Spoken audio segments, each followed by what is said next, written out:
Gold trusted gold buyers తాకట్టులో ఉన్న బంగారాన్ని విడిపించి ఈ రోజు ఉన్న మార్కెట్ ధరకే కొనబడును. మరిన్ని వివరాలకు సంప్రదించండి 7771077720.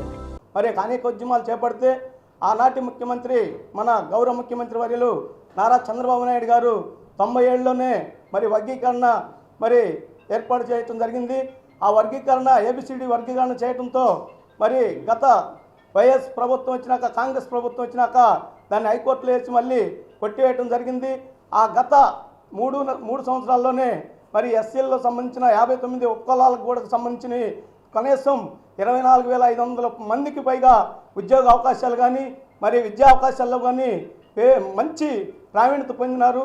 దాని ఘనత మొత్తం అప్పుడున్న కూటమి ప్రభుత్వాన్ని ఇప్పుడున్న ఎన్డీఏ ప్రభుత్వాన్ని ఆనాటి ముఖ్యమంత్రి చంద్రబాబు నాయుడు గారిది ఇప్పుడు మన మాన్యశ్రీ నారా చంద్రబాబు నాయుడు గారిదని ఈ సందర్భంగా తెలియజేస్తున్నాం. ఎందుకంటే మరి రాష్ట్రంలో సామాజిక న్యాయం చేయాలంటే అది ఒక తెలుగుదేశం పార్టీతోనే సాధ్యమైందని మరోసారి రుజువు చేసిన మన ముఖ్యమంత్రి వారి గారికి మరొకసారి మేము కృతజ్ఞతలు తెలియజేస్తున్నాం. అదేవిధంగా మరి ఈనాడు విద్యలో కానీ మరి ఇంకా అనేకమైనటువంటి ఉద్యోగాల్లో కానీ మరి రేపు మాకు ఎంతో డిఎస్సి కూడా ఈ వర్గీకరణ కోసమే మరి డిఎస్సి కూడా ఆఫ్ చేసి ఎప్పుడైతే ఇది ఆమోదం పొందిందో క్యాబినెట్ మరి రేపు 2-3 రోజుల్లో కూడా డిఎస్సిని విడుదల చేస్తారని మరి ప్రభుత్వం మరి మన విద్యాశాఖ మంత్రి వర్యులు నారా లోకేష్ గారు చెప్పడం జరిగింది. మరి ఆనాడు 14-19 మధ్యలో కూడా వర్గీకరణ చేయటం సాధ్యం కాని సమయంలో కూడా చంద్రబాబు నాయుడు గారు 25వ జీవో నెంబర్ ఇచ్చి మరి మాదిగలకు ప్రత్యేకంగా వెనుకబడిన వర్గాలు అందరికి కూడా సమానమైన ప్రాధాన్యత కల్పించి ఆనాడు చర్మకారులకి మరి పెన్షన్లు పెట్టడం, డప్పు కళాకారులు కూడా ప్రత్యేకమైన పెన్షన్లు పెట్టి ఆనాడు ఆదుకుంది కూడా 14-19 ఆదుకుంది కూడా గౌరవ ముఖ్యమంత్రి వర్యులు నారా చంద్రబాబు నాయుడు గారు అని ఈ సందర్భంగా తెలియజేసుకుంటున్నాం. మరి ఇప్పుడు కూడా ఇంకా అనేక అంశాల్లో కూడా మరి మొన్న అసెంబ్లీ ఎన్నికల్లో కూడా మాదిగలకి మాళ్ళకి ఇద్దరు సోదరులమే మేము ఇద్దరికి సమానమైన సీట్లు పంచి ఎమ్మెల్యే సీట్లు కూడా దానికి సమతుల్యం పాటించిన మహనీయులు చంద్రబాబు నాయుడు గారు అని ఈ సందర్భంగా తెలియజేసుకుంటూ ఈ ఎంఆర్పిఎస్ ఉద్యమాన్ని ఇన్నాళ్ళు చేసిన దానికి ప్రతిఫలం చేసిందంటే అది ఒక తెలుగుదేశం ప్రభుత్వమేనని ఈ సందర్భంగా మీ అందరికీ తెలియజేసుకుంటున్నాను. కూటమి ప్రభుత్వం మరి ఆర్డినెన్స్ జారీ చేయటం, కేంద్రం అదే రాష్ట్రం క్యాబినెట్ ఆమోదింపు చేయటం, అదేవిధంగా గవర్నర్ గారు కూడా దాన్ని ఆమోదించి న్యాయశాఖకు పంపించడం కూడా మన రాష్ట్ర ప్రభుత్వం గౌరవనీయులు శ్రీ నారా చంద్రబాబు నాయుడు గారు ఎప్పుడు కూడా వర్గీకరణపైనే మరి ఎంతో శ్రద్ధతో వర్గీకరణ చేశాడంటే ఇది కూటమి ప్రభుత్వమే మరి ఎంతో కృషి చేసింది. అందుకు ముందుగా మా మాదిగల తరఫున మన ఉపకులాల తరఫున అందరి తరఫున కూడా మరి కూటమి ప్రభుత్వంలోని మోడీ గారికి, రాష్ట్ర గౌరవ ముఖ్యమంత్రి వర్యులు నారా చంద్రబాబు నాయుడు గారికి, అదేవిధంగా మన పెదకూరపాడు నియోజకవర్గ శాసనసభ్యులు శ్రీ భాష్యం ప్రవీణ్ గారికి కూడా ముందుగా మేము హృదయపూర్వక ధన్యవాదాలు తెలియజేసుకుంటాం.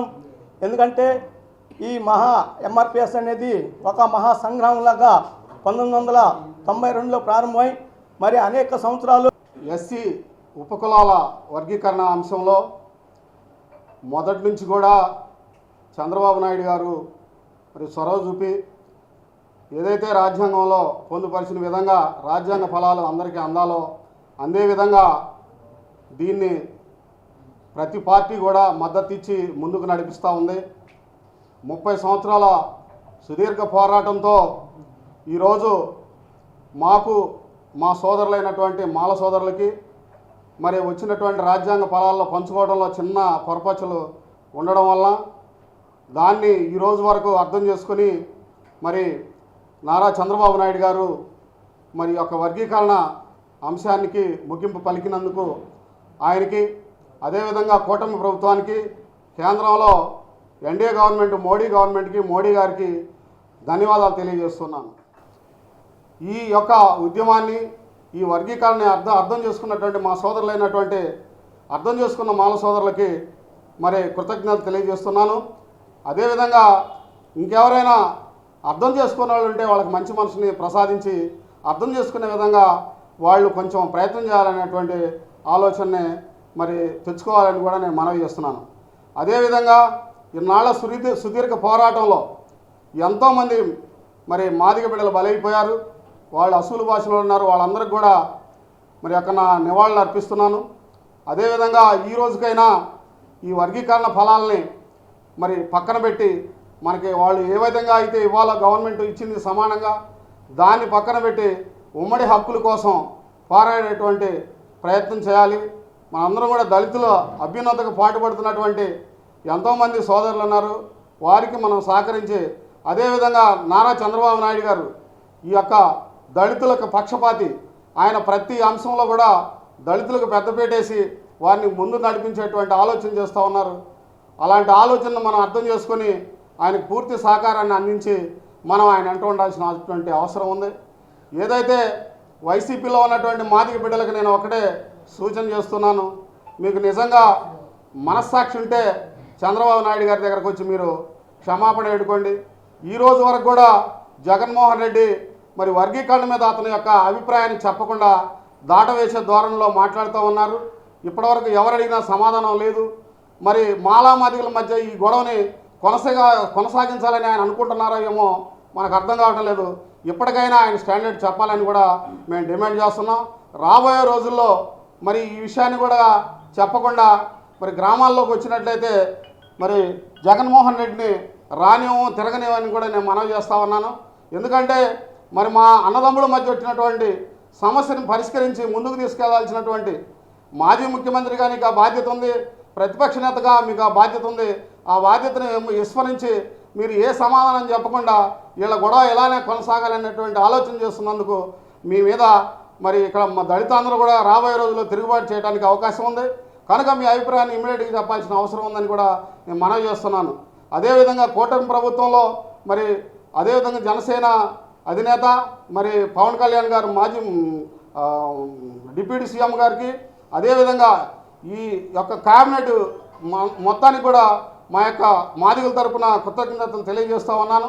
ఎందుకంటే ఎన్నో రోజులు బట్టి నలుగుతున్నటువంటి ఈ సమస్యని ముగింపు పలికి మరి అందరికీ న్యాయం చేసే విధంగా మరి అందరూ అర్థం చేసుకునే విధంగా దీన్ని ముందుకు తీసుకెళ్ళి భవిష్యత్తులో మరి ఉమ్మడి కార్యాచరణ ఏదైతే దళితుల హక్కుల మీద పోరాటం చేయడానికి మరి మా సోదరులందరూ కూడా కలిసి వస్తారని ఆశిస్తూ కూటమి ప్రభుత్వం గత 2014-19 దాకా కూడాను మరి మాదిగల దళితుల అభ్యున్నతి కోసం ఏదైతే చంద్రబాబు నాయుడు గారు కృషి చేసి అంబేద్కర్ ఓవర్సెస్ విదేశీ విద్యా విధానాన్ని ప్రవేశపెట్టారో ఆ యొక్క విదేశీ విద్యా విధానాన్ని మరి జగన్మోహన్ రెడ్డి గవర్నమెంట్ వచ్చిన తర్వాత పూర్తిగా రద్దు చేసి ఒక్కరు కూడా విదేశాలకు వెళ్ళి చదువుకునే అవకాశం లేకుండా చేసినటువంటి ప్రభుత్వం నాటి జగన్మోహన్ రెడ్డి ప్రభుత్వం.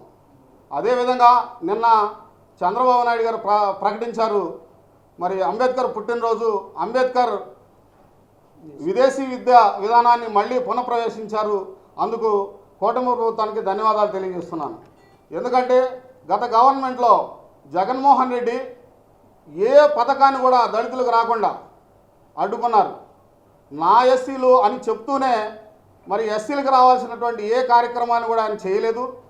సప్లాన్ నిధుల్ని దారి మళ్లించారు. అదే మరి బెస్ట్ అవైలబుల్ స్కూల్స్ అని ఉండేవి. ఆ స్కూల్స్లో మరి మాదిగలకి దళితులందరికీ కూడాను మరి కొంత శాతాన్ని రిజర్వేషన్గా ఇచ్చి ప్రైవేట్ స్కూల్లో ప్రైవేట్ కాలేజీలో చదువుకునేటువంటి అవకాశం ఉండేది. అది కూడా తీసేశారు. విదేశీ విద్య విధానాన్ని తీసేశారు. తీసేసింది ఒక తప్పు అయితే మరొక తప్పు ఆయన పేరు మార్చి మరి జగన్మోహన్ రెడ్డి పేరు మీద పెట్టుకొని కూడా ఒక్కరంటే ఒక్కరిని కూడా విదేశాలకు వెళ్ళి చదువుకునే అవకాశాన్ని ఇవ్వలేదు. వారికి ఎవరికి కూడా కాలక్షేపం ఇవ్వలేదు. దీని మీద దళితులందరూ కూడా మరి ముక్తఖండంతో జగన్మోహన్ రెడ్డిని మరి వ్యతిరేకిస్తున్నారు. ఈ విషయాన్ని గుర్తుపెట్టుకొని రాబోయే రోజుల్లో ఎవరైనా సరే సిగ్గుంటే దళితులు ఎవరు కూడా జగన్మోహన్ రెడ్డి దగ్గర ఉండాల్సిన అవసరం లేదు.